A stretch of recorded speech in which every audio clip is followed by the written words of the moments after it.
Bismillahirrahmanirrahim. Alhamdulillahirabbil alamin.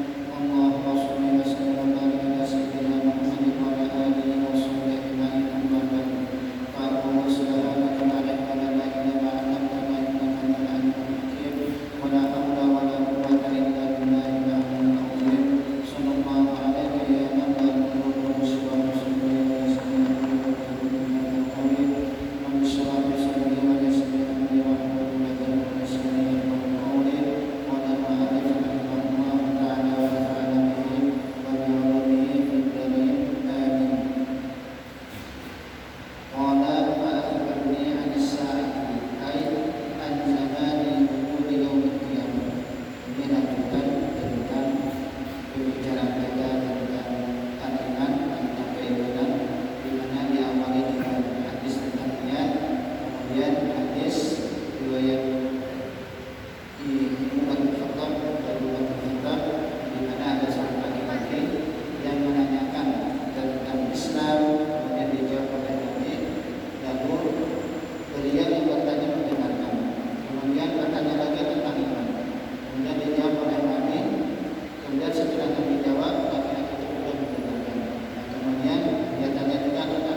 Ini salah satu tanda dari hari kiamat.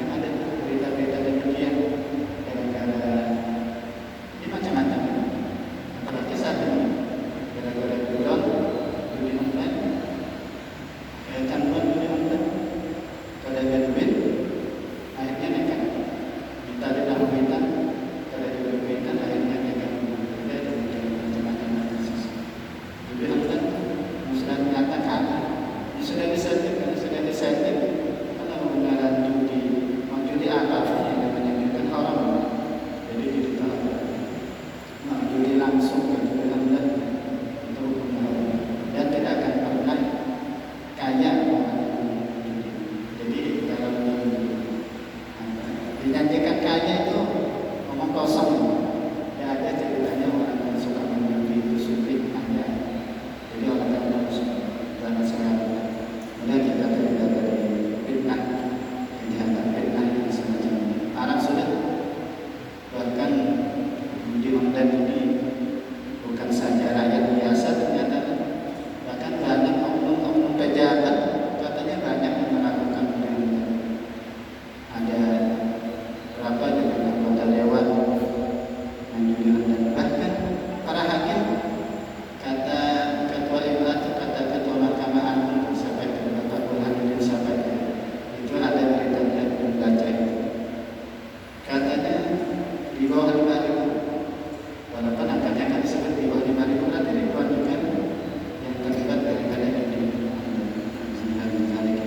Padahal itu datangnya di hadapan Allah Subhanahu wa Ta'ala. Nah ini akhirnya apa yang terjadi? Banyak kejahatan-kejahatan yang muncul dari gara-gara itu yang diberikan. Ya salah satunya ada yang sampai membunuh lagi, ada beritanya polisi wanita keluar membunuh suaminya yang juga polisi dibakar, malah katanya itu sampai dibakar gara-gara apa? Nah ini bisa itu rusak ya, karena itu jadi hindari. Yang suruh aulad dia banyak anak durhaka kepada ibu mereka. Nah ini menjadi perhatian juga bagi kita. Kalau kita masih punya orang tua, ya urus mereka dengan baik, urus mereka dengan baik.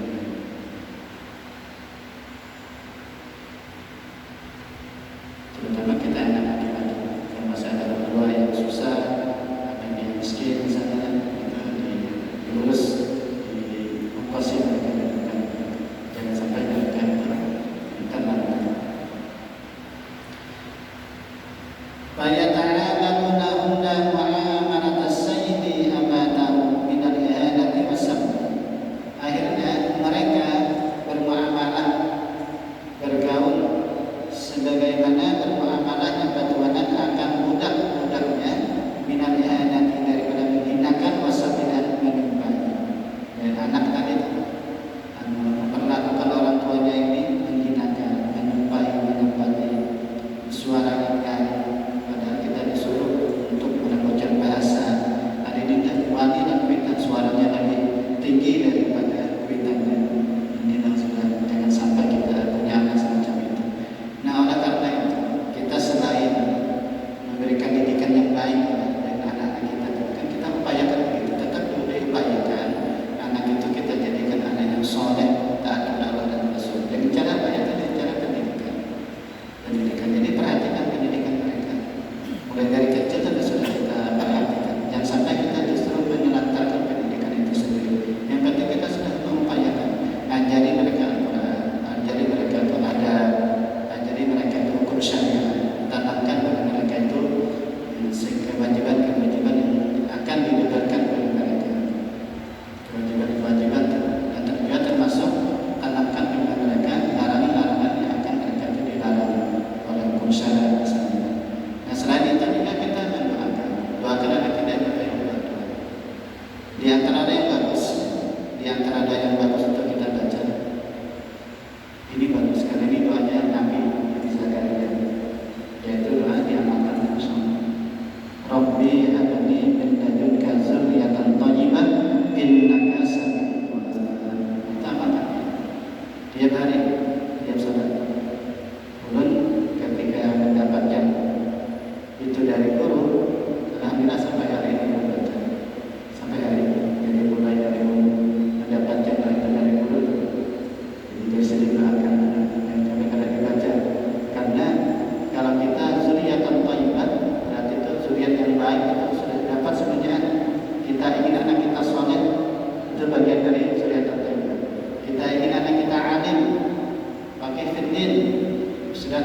dzurriyyatan thayyibah.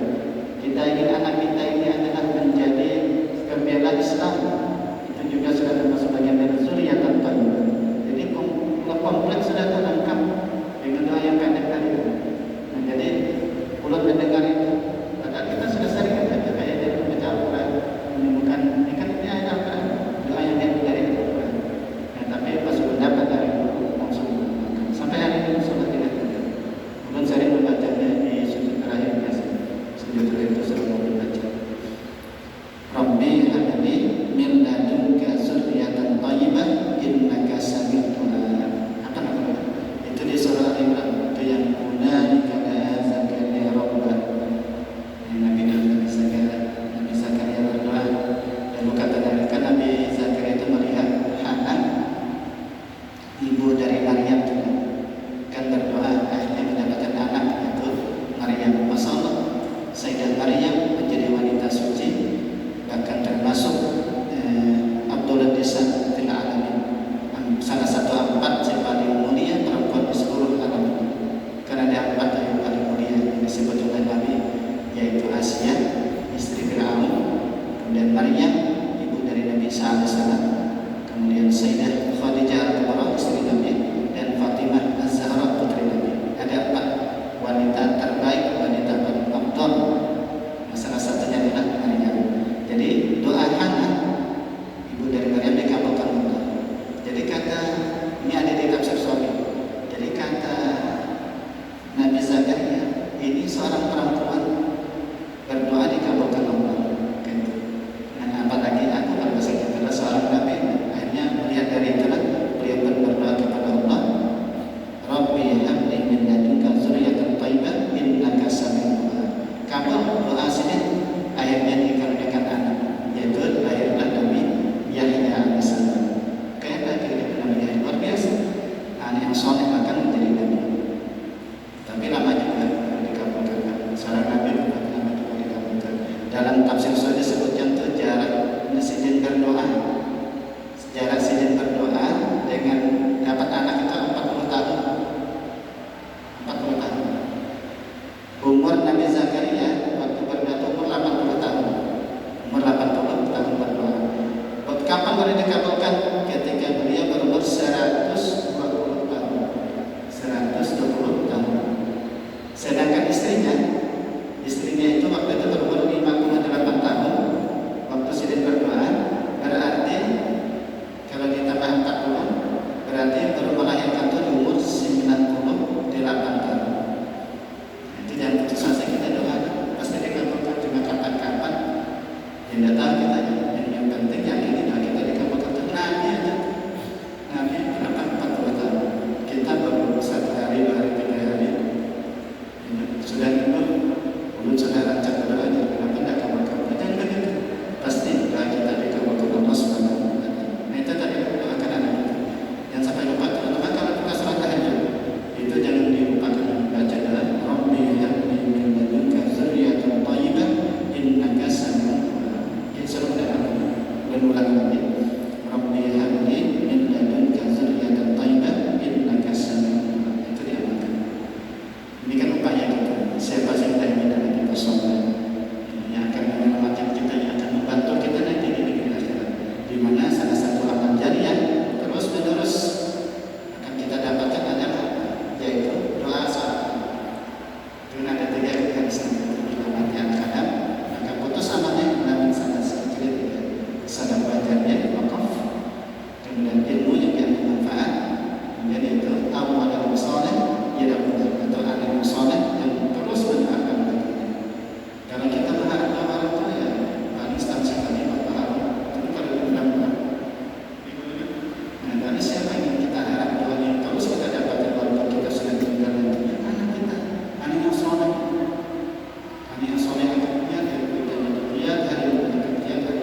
bahwa kita walaupun sudah tahu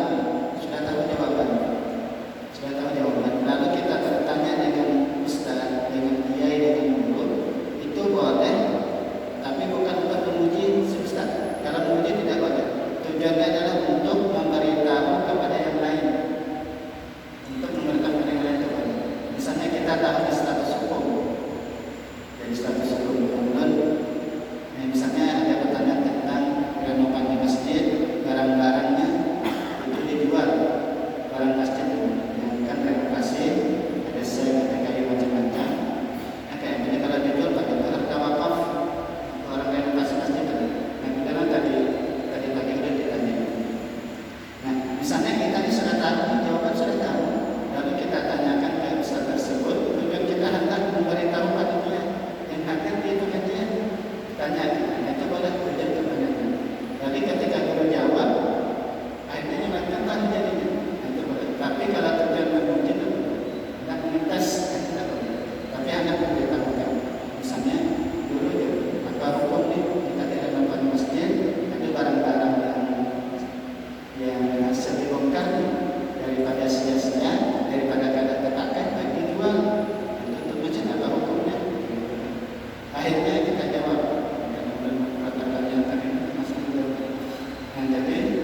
Jadi dijawab oleh guru tadi. Dalam fikih itu sebenarnya khilaf ulama, ada perbedaan pendapat di kalangan ulama. Kalau menjadi Imam Ibnu Hajar al-Haytami itu hukumnya boleh. Jadi boleh barang wakaf masjid yang kadang lagi terpakai dijual. Itu boleh, kadang lagi terpakai.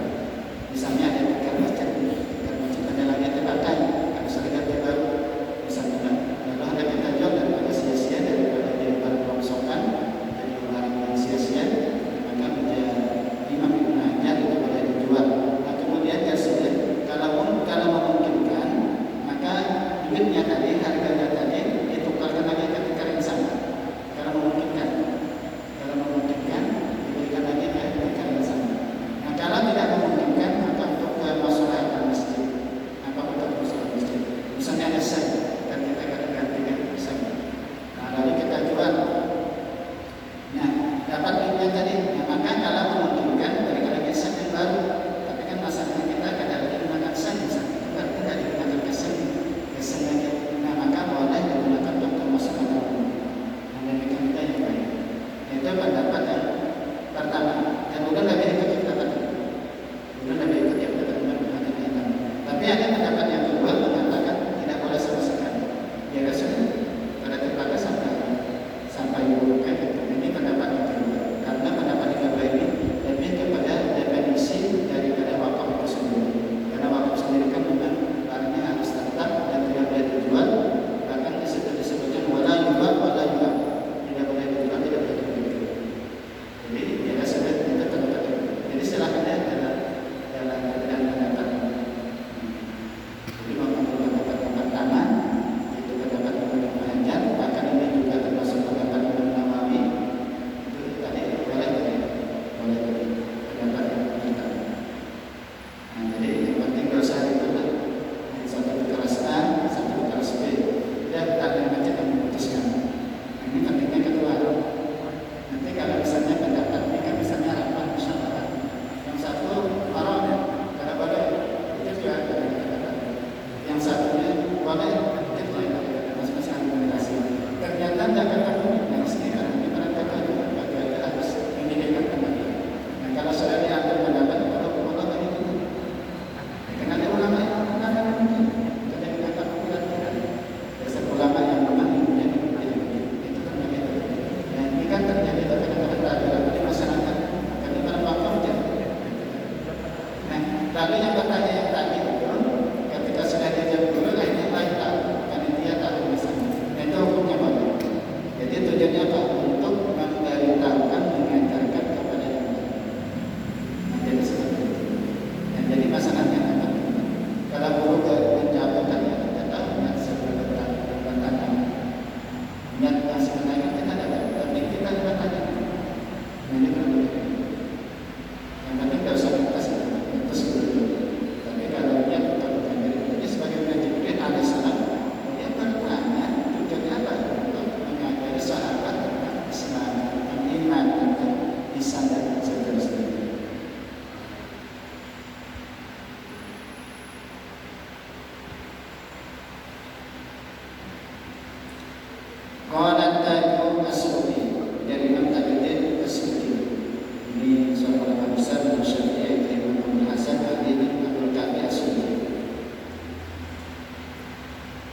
Itu yang akan masuk ke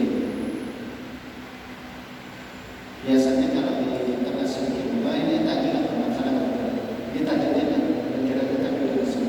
Nah kalimat tajudnya kasukin berarti anak yaitu Abdul Wahab bin Anak.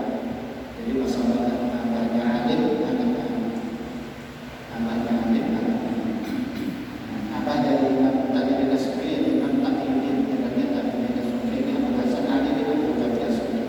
Lalu punya anak itu Tajuddin, yaitu ngarannya namanya Abdul Wahab bin Ali bin Abu Bakar As-Siddiq. Itu apa tahun 1931 kalau tidak salah. Itu yang pengarang kitab Tabaqatus Syariah. Jadi dia itu ada yang mengumpulkan ulama-ulama Syafi'iyah. Tabaqatus Syariah kita di dalam usul juga ada kata-kata yang menjawab juga salah. Dari Imam Taqiyuddin As-Subki, ini salah satu ulama besar dari Imam Syafi'i. Al-Islamu a'malul jawari. Islam itu adalah amal jawari, amal anggota. Itu Islam. Kan sholat, puasa, itu amal jawari, amal dari anggota. Wala yu'tabaru illa ma'al iman, dan tidak dianggap amal anggota tadi kecuali beserta iman. Iman.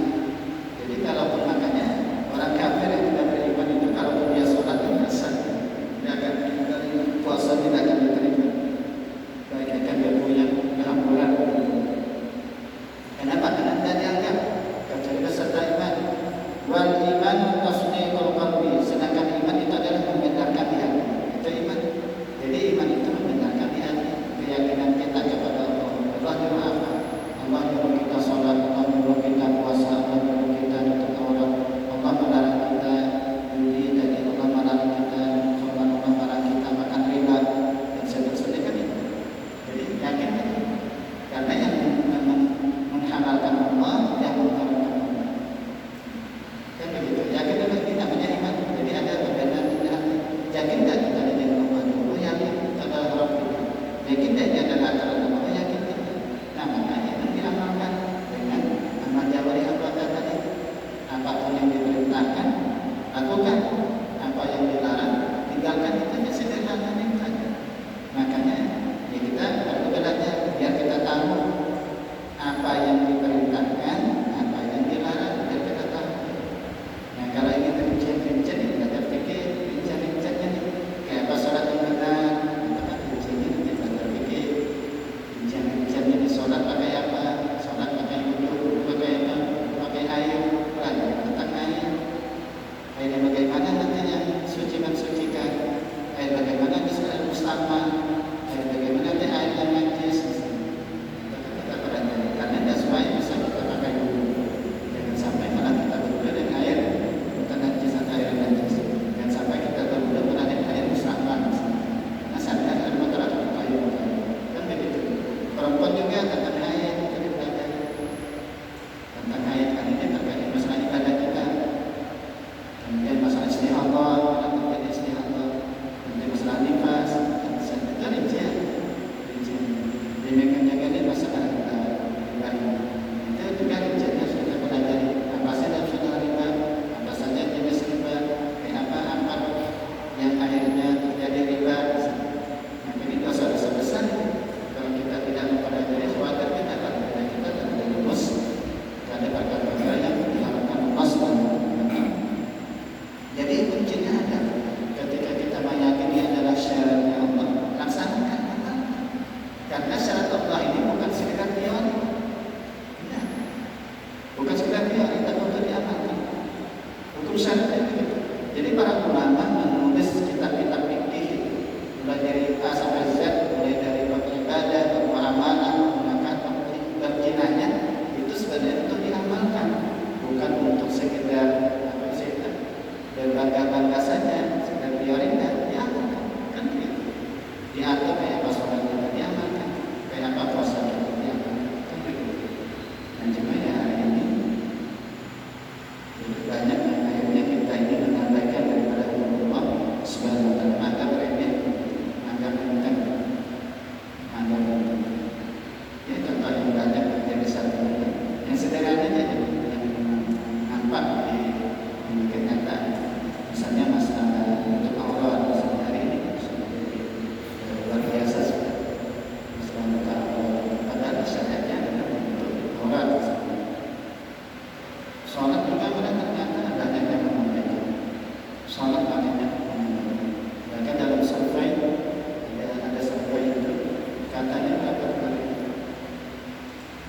Sekitar berapa persen? 58.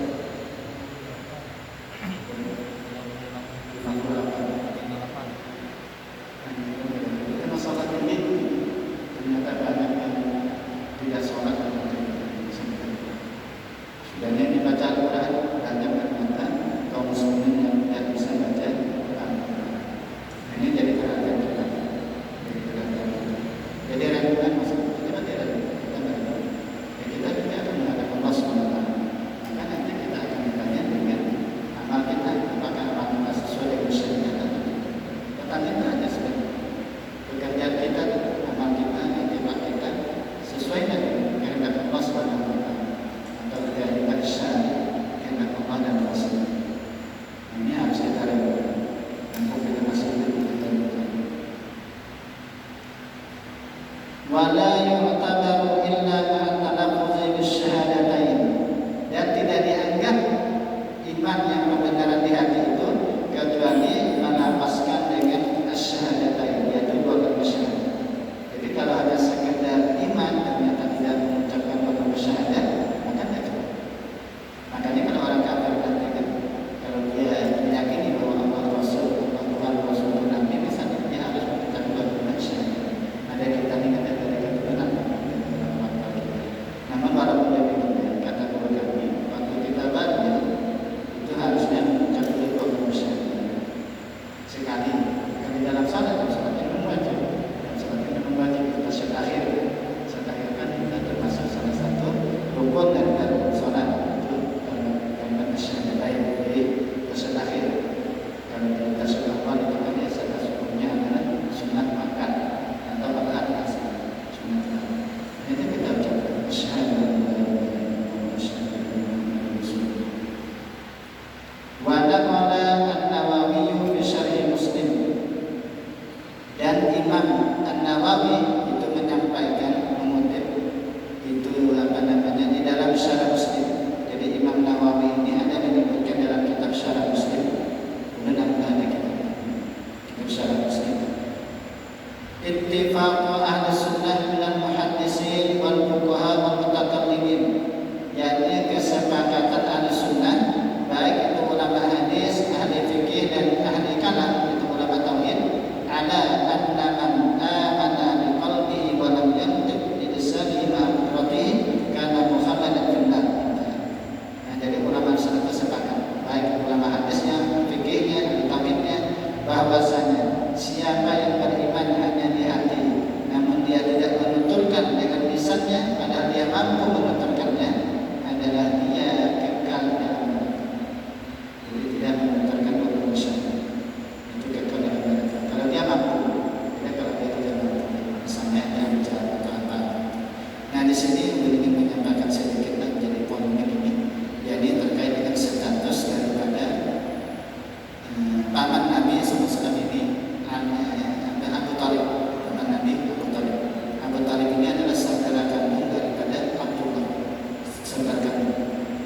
Jadi Abu Talib itu ayah daripada Ali bin Abi Thalib.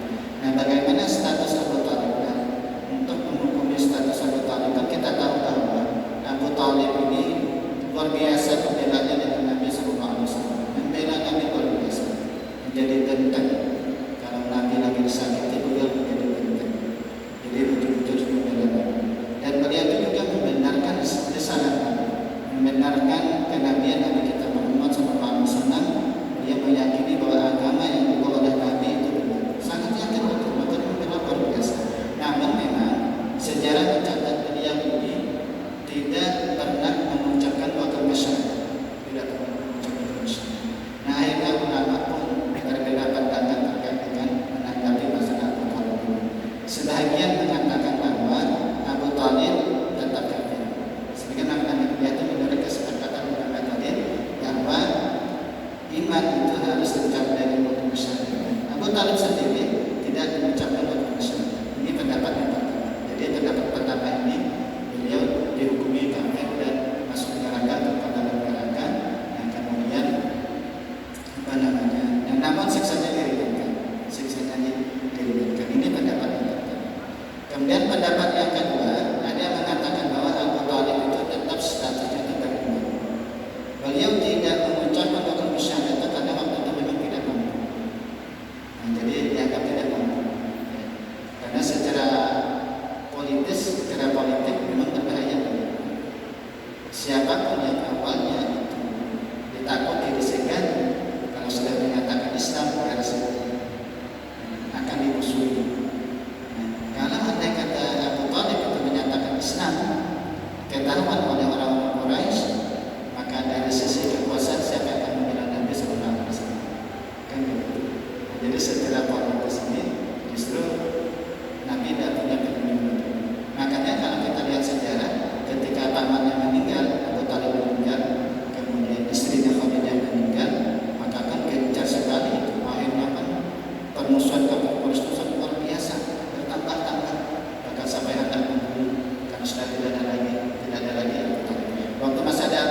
sampai seorang ulama besar yaitu Mufti Syafi'iyah dan Imam Sayyid Ahmad Zaini Dahlan itu ada menulis kitab namanya Asnal Matalib fi Najati Al-Kitab.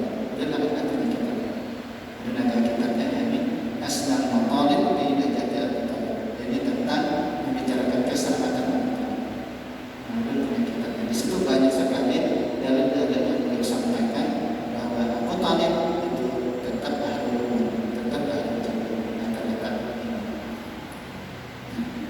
Yang lalu pendapat kita ada sepakat kalau dia lebih cenderung ke pendapat yang selamat, lebih cenderung ke pendapat yang menyatakan ucapan selamat dan alasan yang salah satu yang seperti itu.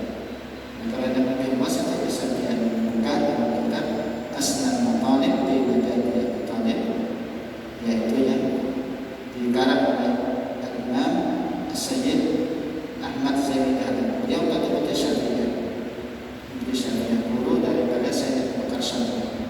Sayyid Abu Bakar Syafii ini pengarang kitabnya Abu Talibin itu belajar kepada itu Sayyid Ahmad Zaini dan Mufti Syafi'iyah.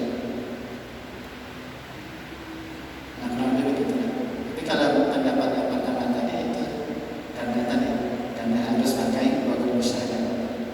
Kemudian bisa dipahami tidak ada polemik, tidak ada itu. Ini masing-masing dengan argumentasinya, masing-masing dengan pendapatnya.